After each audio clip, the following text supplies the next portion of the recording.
Hey everyone, and welcome back to another episode of It Ain't Weak to Speak.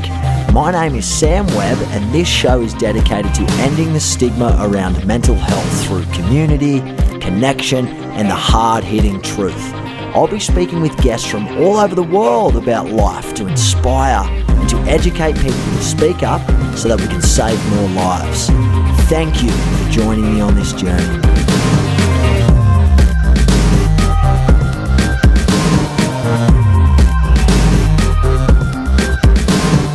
Welcome onto the podcast, Joel Thompson. How are you?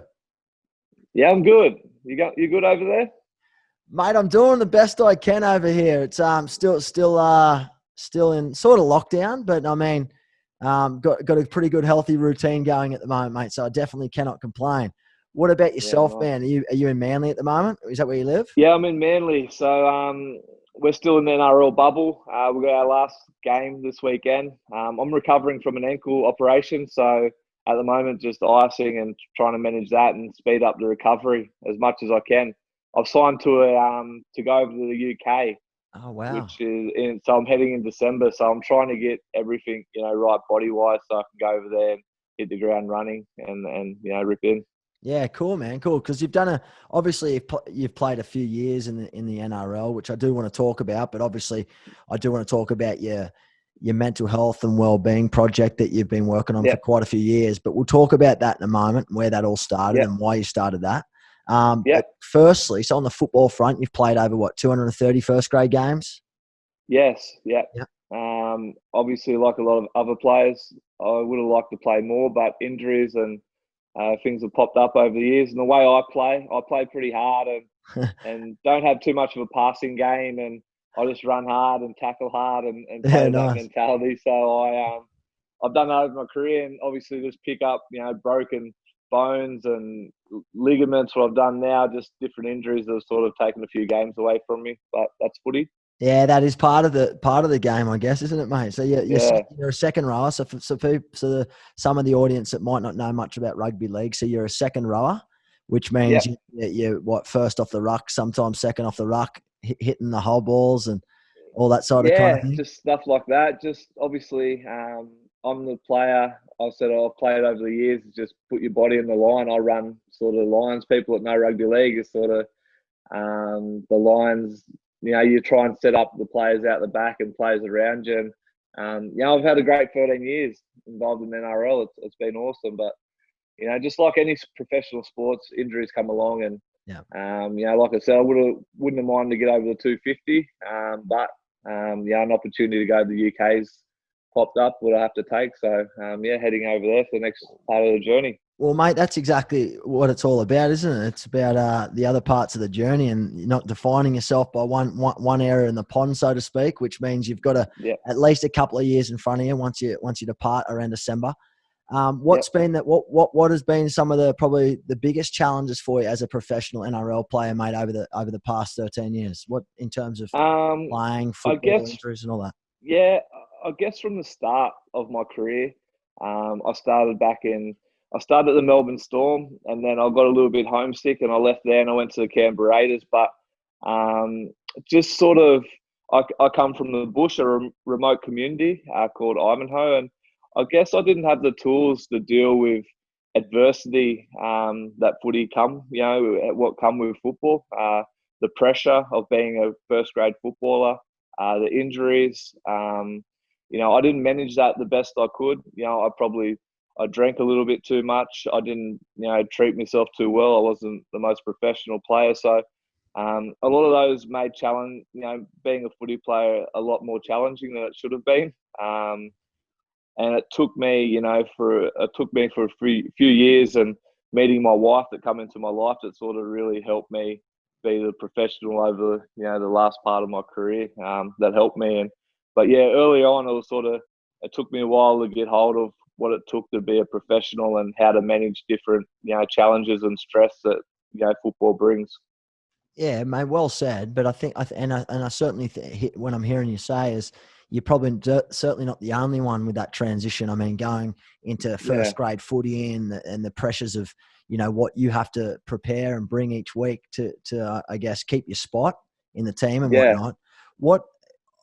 what would you have told your younger self? Because it sounds like to me that you've learned a lot in the last few years since you met your wife, and you've probably started the Yeah, mental health project. yeah. What have you learnt most that you wish you would have learned earlier on that would have maybe changed the game for you? Grab hold of the good people, identify those people there to support you. So I hung around the wrong crowd at certain times of my career, and through my teenage years, it probably pushed me in the wrong direction. Weren't really there to support me and lift me up, and I just probably had the wrong people around me for too long. And then I started to really, my wife actually encouraged me to go and see a professional. I was one of those footballers that had the coming from the bush. I didn't see any males around me. All the males around me were quite hard men. They were tough men, and I'd never seen any of them talk about mental health or get that was sort of ingrained in me, which was quite tough for me when I come into NRL. And so I suffered alone for a long time. And it was one afternoon that I sort of broke down to my girlfriend, who's my wife now, and it's over 9 years ago, and opened up, and it was sort of like, she really pushed me to go and see a professional. And from that point onwards, it sort of changed everything in my life. I really worked hard on myself, and dealt with some stuff from when I was a child, and just really dived into that, and to where I am now. It was the best thing that I could do, and it's so important for me now to encourage others. Like, there is help out there. Go and get that help, and and not suffer by yourself, which I did for so many years of my career. If I went back, it would be again do that years before than I did.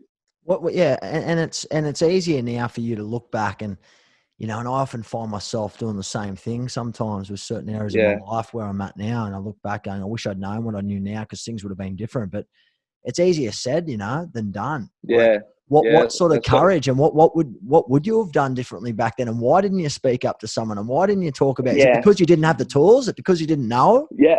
I just didn't know him. I just didn't know. I was like, I'll come through this. There was times I'd go to bed and I'd just have all these thoughts running through my head, and I couldn't get any sleep, and I had to get up in training, and 4 hours. I had to go to training and perform and put on that brave face and get on with me work. And I had that, like, I wanted to prove myself as a young footballer in a rugby league environment back in those days. There wasn't really much spoken about mental health or getting help. Like, no one, I didn't know anyone else around me. And I guess I tried to, again, deal with the way that I only knew. And that was sort of try and work through it, suffer, drink.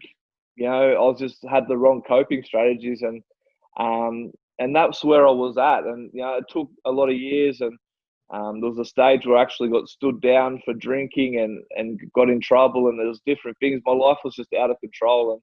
And, meeting my girlfriend, my wife, who's my wife, she was my girlfriend, but and opening up to her, changed my life. It was just, I didn't really speak to anyone else because, like I said, I just wanted to prove myself as a footballer. I was like, I want to get a first grade spot and be in first grade. I don't want to say that I've got, I'm going through this. I want to, I had this image that I tried to live up to, which was totally wrong.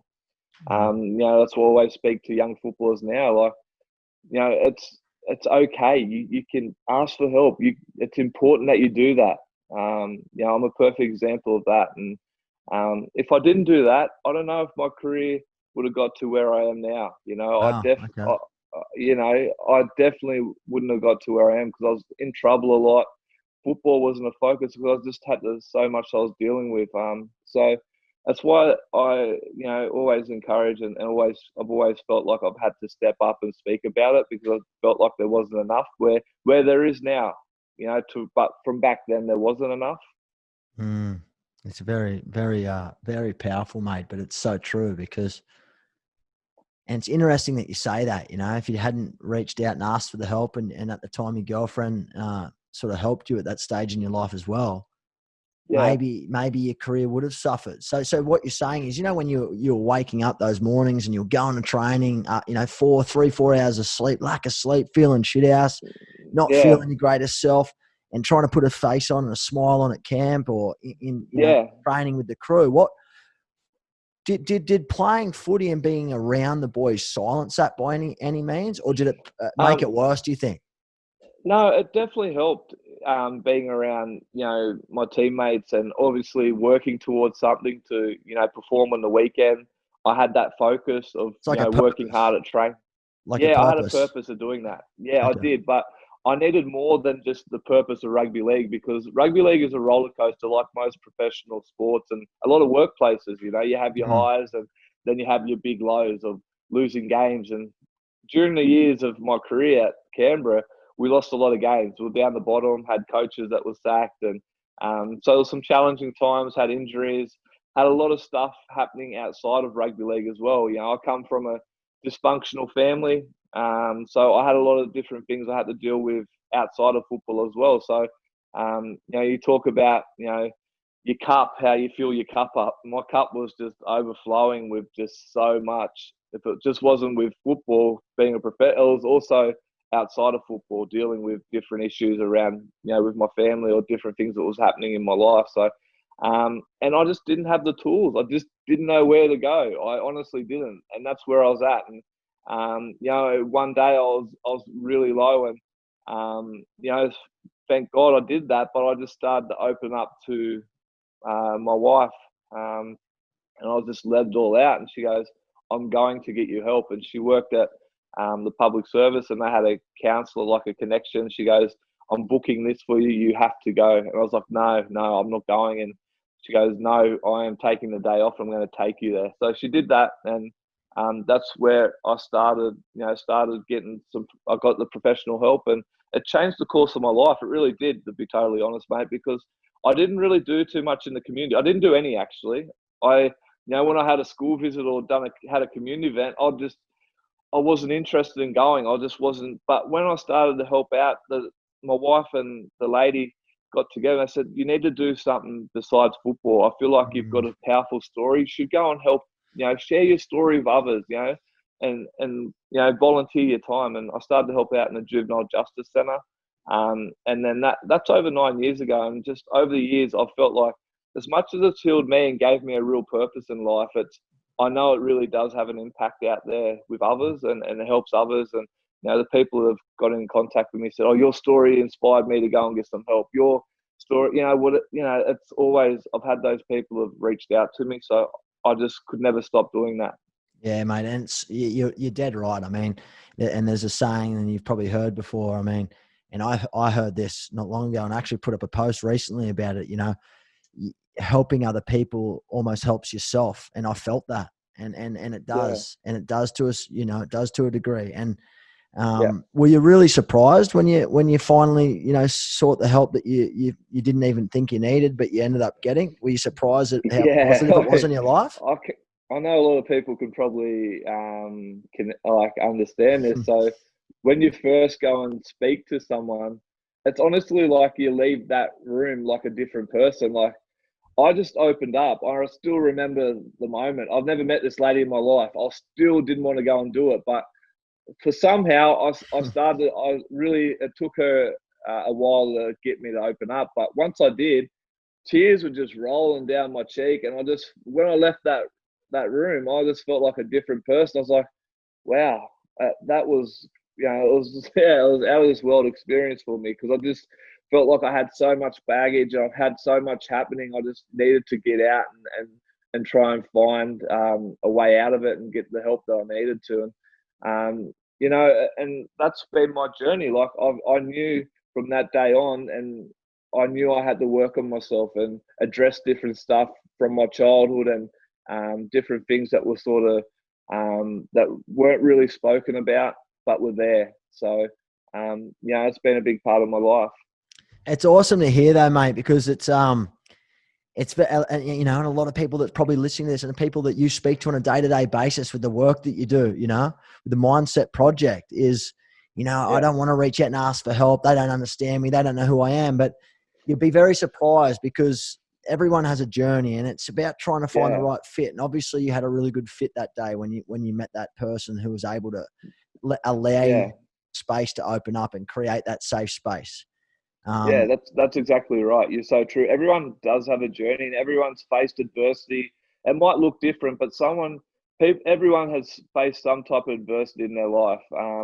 And everyone's story is different, but it's important to sort of connect with different people. That's why I always like having conversations with people. If there's someone down at the local coffee shop and wherever it is, like I always like hearing other people's stories and their journey and what they've been through. And my story and my adversity is no different to anyone else's. It's just it just looks a little bit different. But I feel like it's been important. And over the years, like how I've got the Mindset project up and running is it's obviously working in different juvenile justice centres, different groups. And I've sort of taken the best from that, professionals, and asked for their permission, but put that together. Like I haven't been to university and studied. These are professionals, and I just grab their content and ask for their permission and get people on board and provide that with my story. Obviously, my story is the most powerful thing because it connects with people in so many different ways. But it's also bringing those people on board to provide the content and the information, the resources that people need, and it's important to do that. What mate, and on that, what are some of the tools that maybe people that are listening right now, and it sounds like we're probably delivering similar content in terms of living the project, and we'll talk about that later. But what are some tools that you could probably, or what's a takeaway right now that you could give someone that's listening who's just at that crossroads in their life? They feel like they're sort of spiraling, but they're coping. They're just hanging on, but they don't know what to do, and they're scared to seek help. What's your advice to them, mate, from a personal place? Obviously, there's so much advice. We could be on here for hours to give out. There really is, and it's important that people start looking into what they can implement into their life to change it.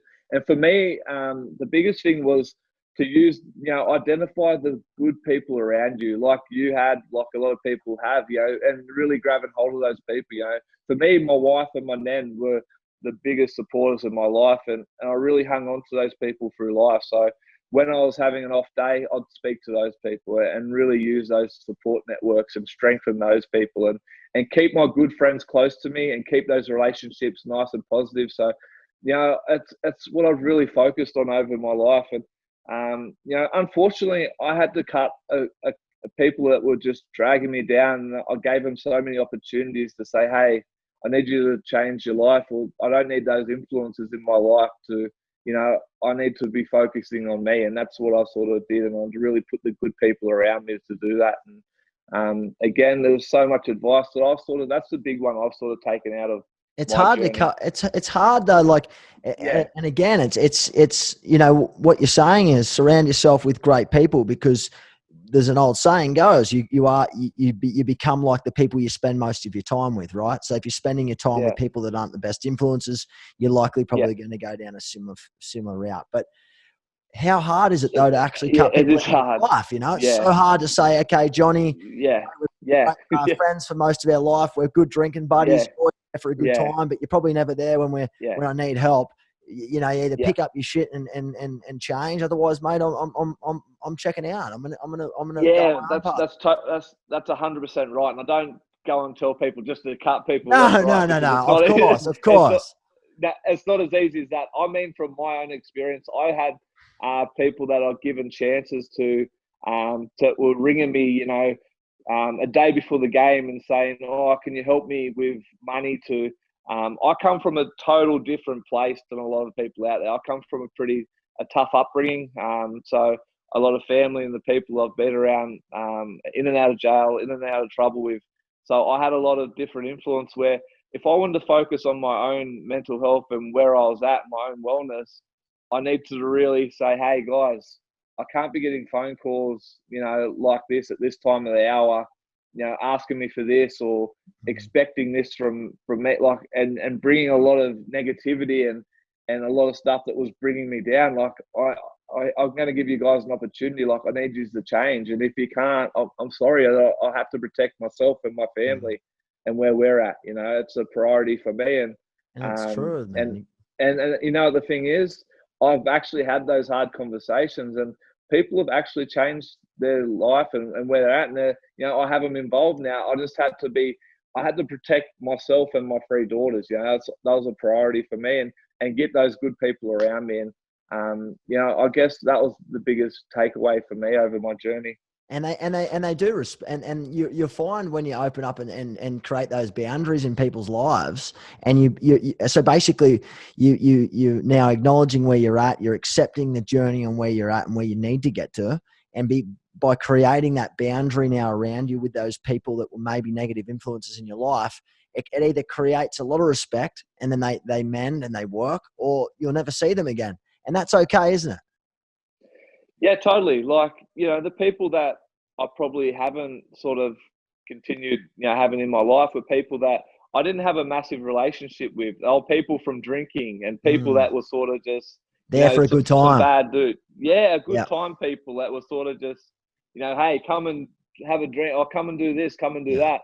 They weren't adding any value to my life. So when I started to really dive into making me the best person I could be, obviously making a priority of my family, a high priority, like they come first and myself. And, those are the type of people that I sort of said, hey guys, this is not my lifestyle anymore. I want to, live a better life. I want to also give my daughters and my family the best opportunity in life, and have a happy dad. And, me going out and, hanging with certain people and doing the wrong thing wasn't going to allow that. So those are the hard conversations I had, and I've sort of stuck to that. But very necessary, mate, for growth and to put you on the path where you're at now, to be the best dad, be the best husband, be the best friend, and be the best advocate for what you're doing now, mate. So I'm very grateful to hear that. I think that's great advice. I think that's unreal advice. And I think, mate, I've even been in that situation in my life before, where it's been really hard, rocking a hard place. How do I cut someone out? But they're there for a good time, but they're never really there. Need them, or it's always a one-way street. So, mate, greatly said, greatly put. What was it like going back to footy and in that turning point in your life, right, where you've seek help and you've got that light bulb moment? What was that like going back to training, and did the boys know, and did the coaches know? Like, what was that like for you? Yeah, no, obviously things changed for me, but my story just didn't change overnight. No. I had a lot of work to do on myself and where I was at, and over the next few years, I've sort of have battled alcohol at different stages of my life. At the moment, I'm 11 months and 2 weeks without touching a drop. Wow! Congratulations. So I had the last. I said I've had a bit of an accident last year where I was at a bit of a barbecue, and I got intoxicated and lost my footing and went down a hill and a steep part and hit my head on a rock. I don't know if you could see that, but I was put in hospital, flown from the Central Coast to Sydney, and put in the hospital for a couple of weeks. And that was a scary point, and I knew from then, like, I had to really make some serious changes, because I've always worked hard on myself. I've spoken to counsellors. I got diagnosed with type 2 bipolar back in 2014, 15, and it's a genetic thing. It's in my family, but I denied it because it was. And a lot of my bad experiences from my childhood were because of someone that was close to me that had that didn't really treat her bipolar well, didn't own it, didn't get help, and didn't manage it correctly. No, didn't at all. So I had a lot of, it really stopped me from accepting it. It took me to the third time seeing a professional and being told, this is what you have. Like, if you want to live a better life, you need to really manage it and put things in place to protect yourself. And by then I had a young daughter, and that was my biggest motivator to sort of improve my life. And with that, I sort of was on medication, and I was off it because I'd have medication and I'd go to train, and I felt like it was making me soft. This is silly even saying, I don't know why I'm saying this, but it's sort of, I would go to train and it turned me into a teddy bear. I felt like I wasn't competing in different drills. You weren't as aggressive. Oh, yeah, exactly what it was. I had that. I've made my career through my aggression, going out and wanting to hurt people and tackle people hard and compete on everything. And it took me away. So my wife had got to a stage in our life where she was actually putting the medication in my mouth Lithium. and so she was putting it in my mouth and making sure I swallowed it before I'd go to train. And she goes, which is sad, but I was starting to like put it under my tongue and spit it out because I knew it was. And she caught on. She goes, "You're back to not sleeping. You're back to, just I can tell you're not taking the medication." And again, we had to change medication. I had to go, so it was a bit of a journey in that. But over the years, I sort of haven't managed alcohol the best as I probably could. I contradict myself because I go out there and I want to help people and tell people, do this, do that. But I still had parts of my life that I didn't really have full control of. And I still, I want to go out there and help others, but I still, that sort of held me back a little bit. So that the accident where I got put in hospital, had the head injury, was quite scary. I haven't had my mum heavily involved in my life over the last few years for different reasons I won't dive into, but my nan's been a big part of my life.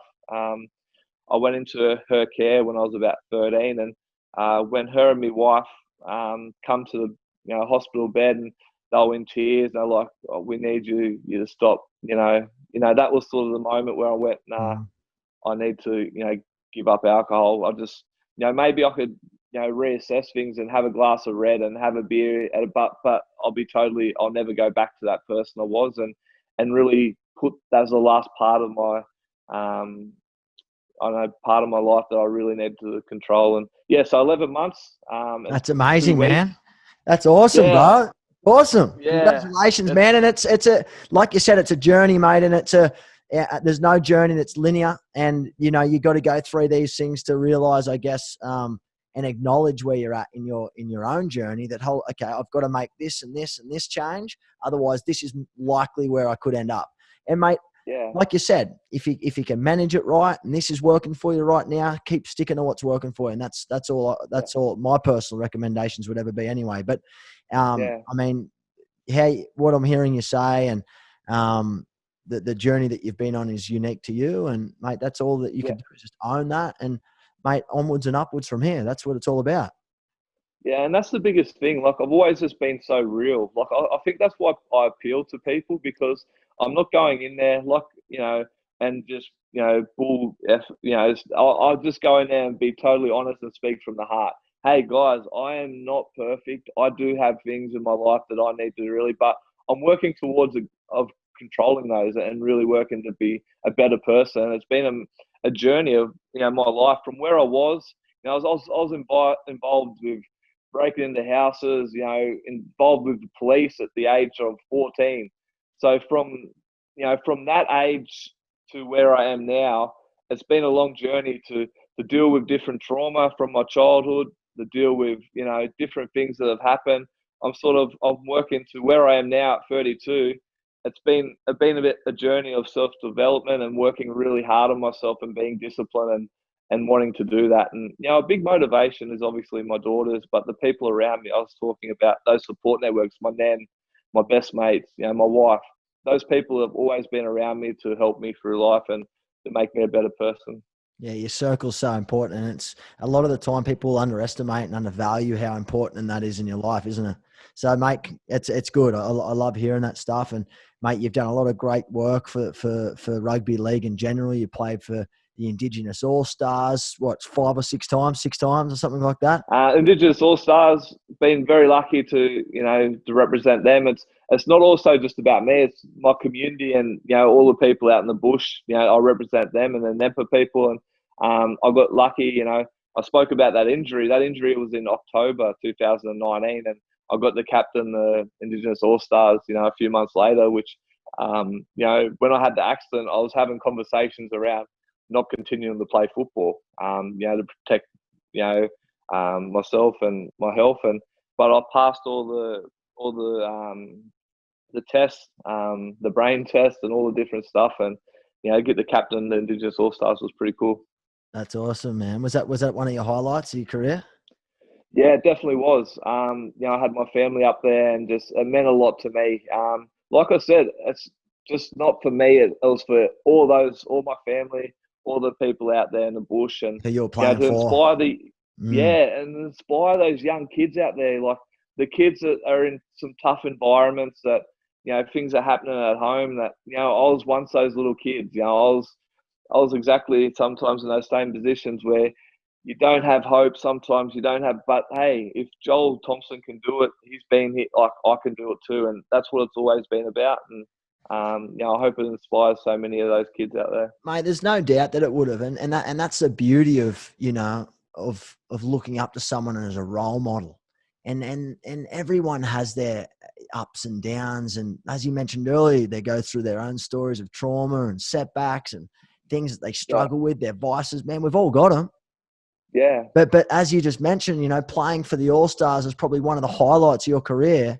But it wasn't about you. It was now about the people. It was you representing and yeah, playing for people that have come through the ranks like you, or who probably sitting yeah, there don't feel like they've got hope. Oh shit! There's no yeah, way. Now looking at Joel, okay, he's come from the same community. He was maybe making some bad mistakes when he was young. He probably got yeah, caught up in trouble and all that sort of stuff. And look yeah, where he is. yeah, It's a power yeah, of making a exactly. difference in your life and changing choices. And you and I both know that a lot of it is easier said than done, but with the right help and Yeah, the right support in your life and the right, I guess, training and networks and all that, it all helps. And yeah, that's why you mentioned earlier, and it's our motto, it ain't weak to speak, whether it's yeah, speaking about your problems, speaking about things that you love, speaking about things that you don't know. And that's the yeah. beauty of it, man. Exactly right. You said that perfect. And another thing is grab hold of those good people. Mm. It might not seem like it, but if it's a school teacher, if it's your next door neighbor, an uncle and auntie, your mum, grab hold of those good people and say, hey, I need your support. I need your support to get to where I need to. If it's helping me, stay on track at school, if it's taking me to football training, you just need to get those good people around you. And sometimes, distance yourself from ones that are not really helping you. If they're encouraging you to go and, commit crime or drink or take, distance yourself from those people who are going to hold you back in some way. Mm, definitely, mate. Definitely, and well said. And with the transition now off to the UK in December, Yeah. and the mindset project, what's the goals from here, man? Yeah, well, obviously I had big goals because I wasn't sure if I was going to go to the UK. I was actually thinking about this being my last year of footy and going into that because I felt like, but I'm going to continue doing it. Hopefully I can go over there to the UK and make some connections and see where it can go because it's just more about connecting with more people, bringing professionals on, bringing people on with their resources. My story is only one part of that. It's more about getting those people into the room, and then it's more about providing them with what they need and getting those conversations started and continuing. Not just to leave then and go, hey, all the best. It's more Mm. about continuing that relationship and seeing where that goes. So I'll be taking that over there. Hopefully, continuing any speaking opportunities, developing my content and that. I'm hoping to bring on some people on board with the Mindset Project in Australia while I'm over there. I've got some friends that are working out of home care and with docs with kids and want to do some mentoring stuff. So maybe we'll be even heading in that sort of direction because it's something that I'm also being passionate. That's how it started, working in Juvenile Justice Centre, sort of doing mentoring. And so maybe we'll just keep building and see where things go from there. Mate, it sounds great. And I mean, just sort of sometimes you just got to go with the flow and let things sort of play out the way they are. And as you mentioned, mate, it's very Yeah, important that it's a team effort. Don't ever underestimate how powerful a story is. As you mentioned earlier, we all know the power of connections and the power of real stories, that they're very relatable, but we should never underestimate, the influence of resources and research and evidence and professionals. Man, yeah, I think together as one, we can all make a larger impact and make yeah, more of a fulfilling and wholesome impact, mate. So I think your mindset project is certainly heading in the right direction. You know what you're up to. The passion's there.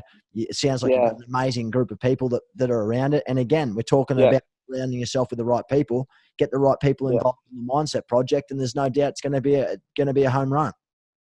Yeah, yeah, for sure. And like it's something that I'd never thought I'd see myself doing. But again, it took me back to 9 years and getting some of that advice that really changed my life and actually found that fire in me that actually got me excited to get out of bed and go, hey, I know I'm going to leave a mark on this world when I leave if I'm going to go out there and help others. So it made, it definitely helped heal me, but it helped give me a real purpose. Not just rugby. I always thought footy was my purpose in life, but it really wasn't. When I found doing this, it's something I'll continue. I'll never walk away from. Just like yourself, and people that really do start out this, there's a special passion in people and a real purpose to go out there and do what we do. Yeah, exactly, man. And it also removes you from that feeling of, okay, I'm going to tie myself up as an identity as a football player, because sometimes that's where issues can stem from too. I've had conversations with people on this podcast where sometimes that transition from their professional sports career to the unknown is sort of like a lost waters, and they feel so lost because they've tied up everything in their football career and they don't know anything else. They don't know any other passions. Yeah. It's great that you've got this little, this project here on the side, which something is near and dear to your heart. It's been something that you've been doing for many years, that you've got away from the game, so that when that day does come, at least you know that you've got something there that's working probably better for you in the long run, mentally, physically, emotionally, and spiritually. Yeah, 100%, mate. Couldn't agree more. But that's exciting, man. And if there's any way that we can ever help spread the love through our channels, and we will obviously after the podcast airs and whatnot. But how can people locate you, Joel? How can people hunt you down if they want to connect? How can they can just. Yeah, I'm on Instagram, Facebook, the Mindset Project. And also you can just get on my website, www.themindsetproject.com.au. But yeah, just connect. It's just more about, I've had so many people just sort of having just conversations, just having a chat, and just, it's always good. Just like you guys, it's always important to connect and build those relationships. And I guess that's what I've done from the start. And during the pandemic, a lot of the resources I've sent out to a lot of people have sort of got in touch with me. So, if you need help, I'm happy to send out the stuff that we have, and that can help in any way. Yeah, thanks, mate. Thank you. And I've been a good follower of your stuff across LinkedIn. I think that's how we've connected. But we definitely have mutual friends. That's for sure. But yeah, as far as all the work that you're doing across workshops with youth, schools, workplaces, sporting clubs, if anyone's ever interested, definitely connect with Joel and the guys at the Mindset Project. They're doing some great things in the mental health and well-being space, but specifically around resilience and stuff like that. Yeah. Oh, obviously it's important to build that, mental fitness and talk about resilience and what you can implement into your life to build that. So when the next challenge comes along, hey, I'm coming through that. I'm going through that. I'm going to learn from this. I'm going to get better. It's always important to have that language within yourself and to talk about it, and how important it is as well. It's a part of being having your mental health in a good place. So sorry, mate, you go. Yeah, you go. Oh, and it just reinforces that the brain is a very malleable place, man. You know that. I know that. With the right help, support, training, understanding, reading, research, you can change the way that you think. You can change the way that you attack problems in your life. You can change the way that you deal with issues that are really, hurting you right now. And it all starts within yourself, and it all starts with putting your hand up and, acknowledging where you're at and being okay with where you're at.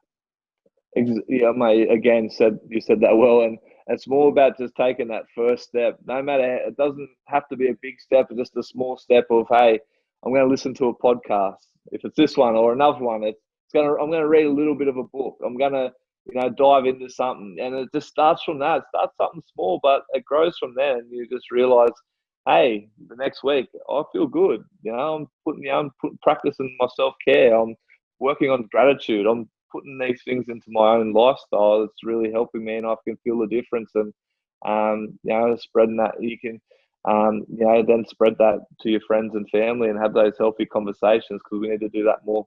Yeah, I agree, man. Amen to that. And help create more healthy habits and healthy routines. Yeah. And it's all right if you might slip up every now and then and have your 2 steps forward, 1 step back. That's part of life. Don't beat yourself up about it. And and be okay with that. Give yourself permission to feel that way sometimes, because no one's perfect, and we're all really are a work in progress, man. So you've summed that up extremely well, mate. On behalf of myself and everyone listening, mate, I hope nothing but the best in the future with the transition over to the UK. I think that will be a great one. I'm sure if I make it over to the UK anytime soon, mate, I'll make sure I hit you up and we'll catch up at some stage in this journey, all right?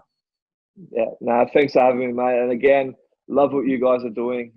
You're making a real impact, and obviously something that's close to all our hearts. We've lost someone and lost family members and seen people through the communities, and we know how important this is. So, well done to you guys too. It's something that I'm very passionate about, just like you guys, and we are making a real difference and a big impact. So, well done. Thank you, mate. Thank you. And thank you again for being on the podcast with me, mate. It's been a real pleasure. And yeah, I wish you nothing but the absolute best.